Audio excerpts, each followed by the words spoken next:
여러분 안녕하십니까? 이경주입니다. 북한은 지난 7일 동창리 서해 위성 발사장에서 전략적 지위를 변화시킬 수 있는 대단히 중대한 시험을 진행했다고 밝혔습니다. 미국은 북한의 최근 미사일 도발과 관련해 유엔 안전보장이사회 소집을 요청했습니다. 연말을 앞두고 미국과 북한의 신경전이 최고조에 이르고 있기 때문입니다. 북한의 중대 시험 이후 한반도 정세와 북미 비핵화 협상을 전망해 보겠습니다. 한편 북한의 전략무기 개발의 주요 기관인 김정은 국방종합대학에서 사상 초유의 정전 사태가 발생했습니다. 오늘도 국민통일방송 데일리NK 이광백 대표님과 함께 북한 안팎의 정세를 짚어봅니다. 북한 당국은 이 지위 변화에 영향을 미칠 중대한 시험을 진행했다고 밝혔습니다. 대체 이 중대한 시험이라는 게 뭐죠? 네, 지금 여러 곳에서 분석을 하고 있습니다. 언론도 있고 국가기관도 있고 전문가들도 있고 그러는데요. 가장 많은 의견은 미사일의 고출력 엔진 시험을 했다는 겁니다. 네. 그런데 약간 의견이 엇갈리는 대목이 있어요. 미사일 엔진 시험은 맞는 것 같은데 이것이 액체 연료냐 고체 연료냐 이거에 따라서 의견이 조금 엇갈립니다. 일단 군 정보 당국에서는 액체 연료 엔진 시험이었다 이렇게 추정을 하고 있습니다. 동창리 발사장은 고체 연료를 시험할 수 있는 시설은 아니다. 이걸 근거로 그렇게 주장을 하고 있고요. 대신 언론 가운데 데일리 NK 같은 경우는 북한군 고위 소식통이 제보를 한 내용을 근거로 해서 고체 연료 엔진 시험이었다 이렇게 지금 보도를 한 상태입니다. 그래서 8일 날 국방과학원 회의실에서 그 엔진 연구 개발 및 완성에 참여한 국방과학원 연구자들을 특별히 격려하기도 했다. 김정은 위원장 이름으로 감사패를 전달하기도 했다. 이제 이런 걸 근거로 들면서 고체 연료라고 지금 분석을 하고 있습니다. 근데 이것이 고체냐 아니면 액체 연료냐 이것이 이제 중요한 이유는 액체 연료와 고체 연료가 가지고 있는 장단점 때문이에요. 미사일에 액체 연료를 사용할 경우에 북한 당국은 이 사정거리가 미국까지 도달한다고 주장을 하고 있지만 어떤 문제점이 있냐면 액체 연료를 할 경우에 발사 전에 연료 주입하는데 시간이 좀 오래 걸립니다. 그러니까 미사일을 세워놓고 연료를 주입하고 있는 사이에 타격을 오히려 선제 타격을 당할 가능성도 있을 만큼 시간이 길어요. 그런 약점이 또 있습니다. 그리고 액체 연료이기 때문에 부식되거나 또는 폭발 위험성도 있다고 합니다. 근데 이제 고체 연료는 그것에 비해서 이제 장점이 어떤 거냐? 발사 대기 시간이 짧아요. 고체 연료이기 때문에 그냥 장착을 하면 바로 되는 것이죠. 오랜 시간 이렇게 넣을 필요가 없는 것이죠. 네. 그래서 고체 연료를 넣은 상태에서는 언제든지 장거리 미사일 발사가 가능한 그런 장점이 있습니다. 그래서 이동식 발사대에 얹고 다니면서 기습적으로 발사를 할 수가 있는 것이죠. 근데 이렇게 되면 어떤 게 문제가 되느냐? 그런 미사일이 발사될 경우에 미리 사전에 그것을 탐지해 가지고 요격을 해야 되는데 그런 사전 탐지와 요격에 어려움이 있는 것이죠. 그래서 이왕이면 액체 연료보다는 고체 연료를 가지고 장거리 탄도 미사일을 발사하는 것이 북한 측에는 유리할 수가 있습니다. 네. 특히 북미 비핵화 협상 시한인 연말을 앞두고 이렇게 중대 시험을 진행한 건데요. 도널드 트럼프 미국 대통령에게 보내는 경고 메시지로 봐도 될까요? 북한의 의도가 좀 궁금합니다. 네, 일단 조선중앙통신이 국방과학원 대변인 담화를 통해서 어떤 표현을 썼냐면 머지않아 우리 공화국의 전략적 지위는 또 한 번 변하게 될 것이다. 이번 시험이 굉장히 중요한 계기가 됐다. 이런 표현을 썼고요. 네. 미국 내부적으로 북한 내에서 일부 소식통이 전해온 바에 따르면 미국과 우리의 지위가 뒤바뀌었다. 이렇게 선전을 한다는 거예요. 그래서 북미 협상이라든가 국제사회 경제 봉쇄라든가 이런 것 때문에 우리가 미국에 더 이상 끌려다닐 필요가 없게 되었다. 이런 선전을 했다는 거예요. 전략적 변화가 있다. 전략적 지위가 달라졌다. 이제 우리가 미국보다 전략적 지위에 우위에 서게 됐다. 막 이런 식의 선전을 하고 있다는 점 이게 좀 눈에 띄고요. 두 번째는 서해 동창리 발사장이 이 ICBM 연구 개발의 요람이라는 거예요. ICBM 발사의 요람이라는 건데 지난해 6월 싱가포르에서 1차 북미 정상회담 이후에 북한이 동창리 발사장 해체 작업을 진행을 한다고 했었거든요. 이때 트럼프 대통령이 이것을 자신의 성과로 선전을 한 적이 있어요. 근데 거기에서 실험을 했다는 거죠. 이번에 그게 중요합니다. 트럼프 대통령의 성과로 지적된 바로 그 지역에서 실험을 했다는 것 두 번째고요. 네. 세 번째는 이번 실험이 북한이 경고성 담화를 지금 여러 차례 한 끝에 바로 나온 거예요. 그래서 북한이 비핵화 협상 시한을 앞두고 트럼프 대통령에게 계속해서 압박을 위한 경고성 메시지를 해온 상황에서 실험을 했다. 이건 뭐 분명하죠. 대외적으로 트럼프 대통령에게 메시지를 보내고 있는 것이죠. 시한이 얼마 안 남았으니 빨리 입장을 바꿔서 북미 회담에 나서라. 이런 식의 압박 메시지라고 봐야 될 것 같습니다. 그리고 나서 김영철 조선아시아태평양위원회 위원장은 담화를 통해서 우리는 더 이상 잃을 게 없는 사람들이라며 트럼프 대통령을 향해 강하게 반발을 했습니다. 그동안 자제했던 트럼프 대통령을 겨냥한 이 비난 수위를 한층 높인 것 같은데요. 어떻게 보십니까? 네, 그렇습니다. 이제 도널드 트럼프 대통령이 9일 날 김정은 국무위원장이 적대적으로 행동한다면 사실상 모든 것을 잃을 수도 있다. 어조가 굉장히 단호한 네. 경고예요. 그랬더니 이제 그것에 대해 맞대응한 것인데 김영철 위원장이 맞대응을 한 거죠. 뭐라고 표현했냐면 한 4가지 정도가 눈에 띄는데요. 네. 첫 번째, 실망감을 감출 수 없다. 그리고 이것은 오히려 트럼프가 매우 초조해하고 있을 수 있다. 이런 표현을 썼어요, 일단. 네. 그리고 두 번째, 이건 좀 원색적인데요. 경솔하고 잘망스러운 늙은이여서 이런 표현을 썼어요. 또다시 망령든 늑다리로 부르지 않으면 안 될 시기가 다시 올 수도 있을 것 같다. 이제 과거로 돌아갈 수도 있다. 뭐 이런 식의 위협. 그리고 그것도 원색적인 표현을 썼어요. 트럼프 대통령에 대해서. 그리고 세 번째, 미국의 안전 위협이 계속 커가는 현실을 안타깝게 지켜보는 수밖에 없을 것이다. 이것도 똑같은 이제 반대 경고죠. 반발한 것이죠. 네. 아마 이것은 장거리 미사일이라든가 핵실험이라든가 이제 미국의 위협이 될 수 있는 그런 도발들을 어느 시점이 되면 문제가 생기면 하겠다는 거죠. 그런 위협을 그런 뜻으로 비춰지고요. 이 말은 미국에게 직접 위협이 되는 대륙간 탄도미사일 발사 이런 것들을 재개할 수 있다는 이제 위협인 건데 마지막으로 하나 더 덧붙였어요. 연말이 다가오고 있다. 그리고 시간 끌기는 명처방이 아니다. 그러니까 시간을 끌지 말고 연말이 다가오고 있으니까 빨리 입장을 바꿔라 이런 것이죠. 그러니까 이것도 아주 노골적인 그냥 반발인 건데 노골적인 입장 변화를 요구한 것이죠. 그러니까 지금 현재 상황은 미국과 북한이 서로 먼저 생각을 바꿔서 대화 협상에 나오라고 하면서 사실 팽팽하게 양보하지 않는 신경전을 벌이고 있는 그런 상황이네요. 네, 이런 와중에 미국은 유엔 안전보장이사회에 북한의 도발 가능성을 안건으로 하는 긴급회의 개최를 요청했습니다. 미국이 북한과 관련해 안보리 회의를 소집한 건 2년 전 북한의 장거리 미사일 화성 15형 발사 이후 약 2년 만인데요. 그만큼 현 상황을 엄중하게 보고 있다고 봐야겠죠. 네, 미국이 북한과 관련해서 안보리를 소집한 것이 2017년 12월 22일이었어요. 그러니까 딱 2년 정도 됐죠. 그때 북한의 장거리 미사일 화성 15형 발사에 대응해서 이제 대북제재 결의 2397호를 채택하기 위한 회의였는데요.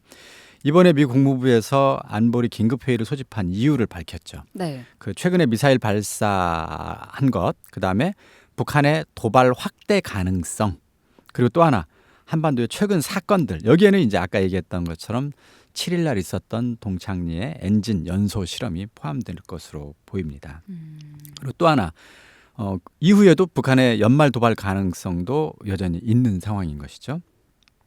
그리고 더 나아가서 만약에 연말 시한 전에 북미 협상이 만약에 안 될 경우에 북한은 그 이후에 추가로 위협 수위를 높일 가능성이 있고 네. 이런 상황에서 이제 아마 미국에서는 안보리를 소집해가지고 경고를 보내는 것이죠.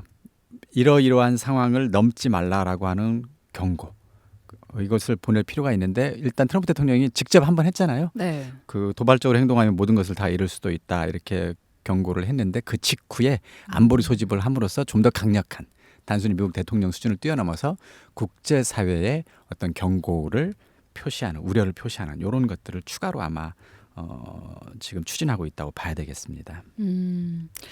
앞서 북한 당국자가 성탄절 선물이 뭐가 될지는 미국에 달렸다 이런 식으로 위협을 했는데요. 이때까지 미국이 태도 변화를 보이지 않으면 결국 대륙간 탄도미사일을 발사하겠다 이런 의미로 봐야 될까요? 북한의 향후 행보 어떻게 전망하십니까? 일단 연말까지는요. 지금 이제 엔진 실험했잖아요. 네. 그러니까 연말까지는 도발 수위를 좀 조절을 하겠죠. 그거보다 조금 더 강도 높은 것을 이제 고민도 해보겠지만 일단은 최대한 보상을 얻기 위한 비핵화 협상. 네, 여기에 초점을 맞출 수밖에 없겠죠. 그래서 도발을 할 수도 있고 안 할 수도 있는데 한다 하더라도 네. 판을 깰 정도의 도발은 안 되겠죠. 그래서 이제 낮은 단계의 도발, 예를 들어서 뭐 장거리 미사일용 엔진 시험을 한 번 더 한다거나 아니면 얼마 전에 지난 10월에 수중에서 신형 SLBM을 발사한 적이 있었어요. 그리고 그 성공을 했죠. 그러니까 네. 그런 비슷한 그러니까 장거리 미사일은 아니지만 그러나 미국에게는 꽤 위협이 될 수 있는 그런 정도의 도발을 할 가능성은 있겠죠. 그러나 이제 문제는 그게 아니고 그 이유가 문제죠. 대륙간 네. 탄도미사일이야 이제 대화 직전까지는 아마 발사하지는 않겠는데 문제는 그것이 잘 안 될 경우입니다. 그것이 잘 안 될 경우에는 그 수준을 뛰어넘는 도발을 감행할 가능성이 배제할 수가 없는 것이죠. 아까 얘기했던 것처럼 인공위성을 명분으로 해서 장거리 탄도미사일 발사체를 발사한다거나 이런 식의 발사 가능성은 이제 연말 시한 크리스마스라고 하는 시점 이후의 가능성을 배제할 수는 없기 때문에 일단 중요한 것은 미북 협상이 크리스마스 이전에 과연 되느냐 된다면 합의에 이를 수 있느냐 요 점을 이제 지켜봐야 되겠죠. 그렇다면 만약에 북한이 대륙간 탄도미사일을 발사하거나 뭐 핵실험을 한다면 상황이 어떻게 전개될까요? 글쎄요, 이제 금방 얘기했던 그 연말 협상이 안 되거나 됐는데 합의에 이르지 못하거나 이런 상황이 될 때 이제 김정은 정권이 선택할 수 있는 여러 가지 것 중에 하나가 그런 내용이겠죠. 그동안 김정은 정권은 새로운 길을 늘 얘기해 왔어요. 네. 새로운 길. 그 새로운 길 중에 하나가 이제 그렇다면 완벽히 판을 못 깨더라도 일단 단계적으로 판을 깨놓고 당분간 대화 중단, 제재는 강화되는 이런 상황이 돼버릴 수 있어요. 도발을 이제 함으로써 그렇게 되면 뭐 핵실험이라든가 뭐 대륙간 탄도미사일 발사 가능성도 배제할 수 있고 충분히 할 수가 있습니다. 대신 완전 판을 깨는 아까 얘기했던 모든 거를 잃을 수도 있다고 트럼프가 경고했잖아요. 네. 과연 그 수준이 어떤 거냐, 그 레드라인이 뭐냐는 지금 아직 확실하지는 않습니다. 예를 들어서 장거리 미사일 발사 실험을 한다, 실험 발사를 한다.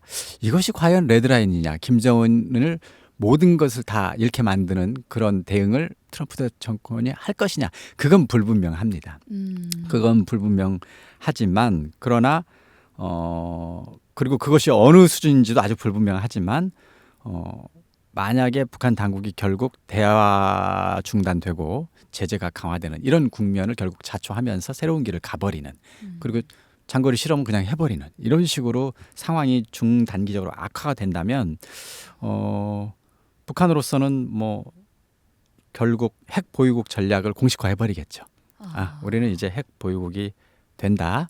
그리고 국제사회에서 이제 유엔에서 제재를 하게 될 때 최소한의 체제 생존에 필요한 정도 중국의 도움을 좀 받아서 이런 정도 수준에서 어느 정도 상황을 정리한 채 자기 길을 가는 가능성이 있죠. 당분간은. 대신 이제 문제는 그 수준에서 조절하는 것이 쉽지는 않다는 거예요. 그렇죠. 그러니까 미국 트럼프 대통령이 경고했던 것처럼 모든 걸 잃는 상황으로 가느냐. 예를 들어서 무력 어떤 분쟁을 배제할 수 없는 그런 최악의 상황으로 가느냐 아니면 그렇게까지는 안 가고 대북 제재가 조금 더 되고 북한은 북한대로 중국과 무역해서 적당히 체제는 유지할 수 있는 수준 그러나 핵도 갖고 장거리 미사일 실험은 계속하는 이런 상황이 과연 가능할까? 네. 이건 모르겠습니다. 이건 가봐야 될 것 같은데 그건 이제 일단 25일 전후로 해서 북미 협상 진행 여부 또는 합의 여부를 지켜봐야 되겠네요. 네. 이제 연말까지 한 20일도 채 남지 않았습니다. 북한과 미국이 대치를 하고 있지만 대화의 여지는 아직까지 열어두고 있는데요. 향후 북미 간 비핵화 협상 어떻게 전망하십니까? 글쎄요. 현재까지 김정은 정권이 보여온 행보를 지난 1, 2년 동안 쭉 지켜보면요. 일단 북한 당국 김정은 정권은 핵을 보유하는 이른바 핵보유국 전략을 추진하고 있는 것으로 그렇게 보입니다. 네. 이게 무슨 뜻이냐면 일단 핵은 보유하는 거고요. 또 핵보유도 선언했어요. 그리고 협상을 통해서 한 2, 3년 정도 장기적 협상을 통해서 국제사회의 집중력 또는 제재가 이완되는 틈을 타서 아주 최소한의 기본적인 체제 생존을 유지하겠다는 이런 전략. 이것이 2017년에 북한 당국이 세웠다는 이른바 핵 보유국 전략이라는 건데 네. 이 전략 하에서 지금 북미 협상을 추진하는 것처럼 보입니다. 그리고 그런 전략이 변했다는 신호는 현재로서는 나타나지 않는다고 보입니다. 근데 문제는 북한이 핵 보유국 전략을 그렇게 추진하고 있다면 미국과 국제사회가 원하는 북한의 핵 폐기를 전제로 한 협상 성공은 좀 어려워 보입니다. 현재로서는. 자, 문제는 북한이 미국에 대한 위협을 현 수준에서 그러면 동결할 것이냐는 거예요. 핵실험 이제 끝났고 핵보유국 됐으니까 네. 장거리 미사일도 더 하면 좀 미국을 좀 더 자극하니까 하지 않고 그냥 현재 수준에서 우리는 핵 보유국이야 하고 그냥 끝내는 이 수준에서 마무리할 것인지 아니면 군사적 위협 수위를 계속 높일 것인지 장거리 미사일 더 좋은 성능 좋은 거 더 긴 걸 일단 계속해서 만들 것인지 그건 좀 불확실하거든요. 사정거리는 미국에 닿는다고 주장했지만 아직 약간 약점이 있습니다. 그 나머지 것들을 계속 완성하면서 미국을 자극할 것인지 이게 지금 문제고요. 네. 미국이 만에 하나 북한이 장거리 미사일을 더 완성도를 높여 나오는 그런 상황에서 그럼 미국은 가만히 지켜볼 것인지 결국 자기 대륙에 도달하는 성능 좋은 장거리 미사일에 핵을 탑재하는 그 순간까지 미국은 앉아만 있을 것인지 이게 문제입니다. 이것은 이제 앞으로 좀 더 지켜봐야 되겠는데요. 굉장히 중요한 변수가 되겠죠. 네. 연말까지 상황을 좀 지켜봐야겠습니다. 네네. 그럼 이번엔 북한 내부 소식 살펴보겠습니다.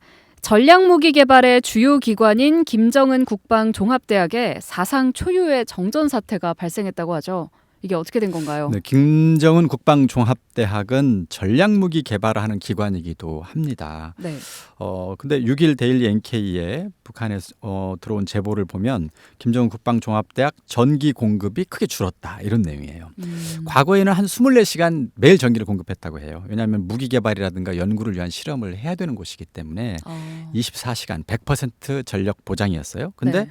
최근에 낮 시간 8시간 하고 저녁 시간 4시간 하고 이렇게 해서 12시간 공급을 하고 있습니다. 그러니까 절반으로 줄어든 거예요, 정확히. 네.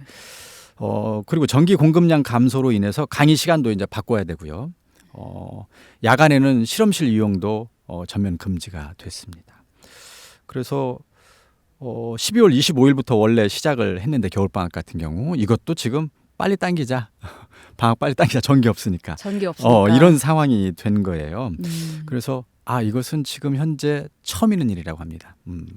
북한 역사상 처음이기 때문에 그만큼 지금 전력 사정이 어려운가 이런 의문을 낳고 있습니다. 네, 저도 들으면서 궁금했는데 네. 24시간 전기를 보장해왔던 기관에 이렇게 3분의 1 수준밖에 전기를 공급하지 못할 정도로 올해 북한의 전력난이 얼마나 심각한지 궁금한데요. 네.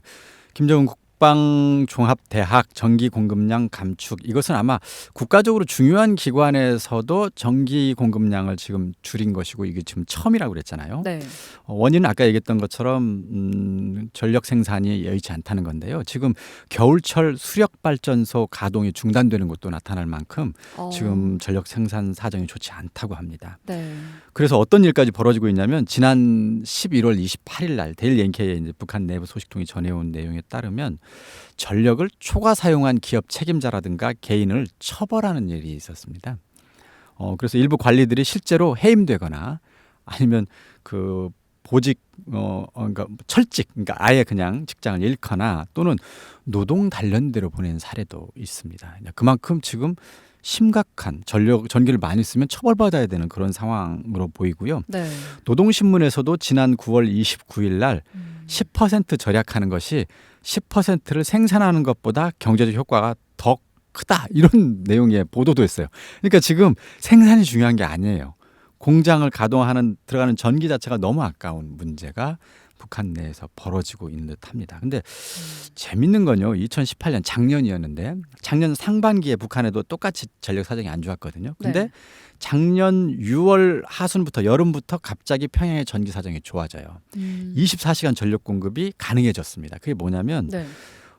중국에서 평양 화력발전소에 중국산 발전기 2기를 추가 설치해 줬어요.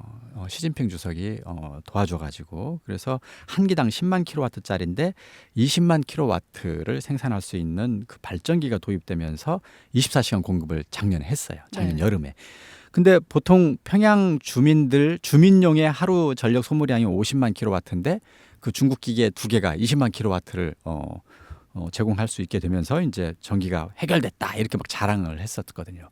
그게 벌써 1년 반 전이었어요. 근데 다시 또 전기 사정이 악화됐다는 거 아니에요? 네. 평양 그 국방대학은 지금 아까 얘기했던 것처럼 평양에 있는 곳입니다. 근데 평양이 아주 중요한 국가기관에까지 전력을 반으로 줄일 정도면 지금 이게 어떻게 된 사정인지. 네. 그러니까 아마 발전기도 발전기지만 전기를 해야 발전하는 데 들어가는 원료 문제가 아닐까. 원유라든가 뭐 여러 가지 것들 이런 문제로 지금 추정이 되는데 그 문제로 인해서 전력난이 심각해 보입니다. 네, 잘 들었습니다. 오늘은 북한의 중대 시험 이후 한반도 정세와 함께 북미 비핵화 협상을 전망해 봤고요. 김정은 국방종합대학에서 발생한 사상 초유의 정전 사태 이야기 들어봤습니다. 대표님 오늘 말씀 감사합니다. 네, 감사합니다.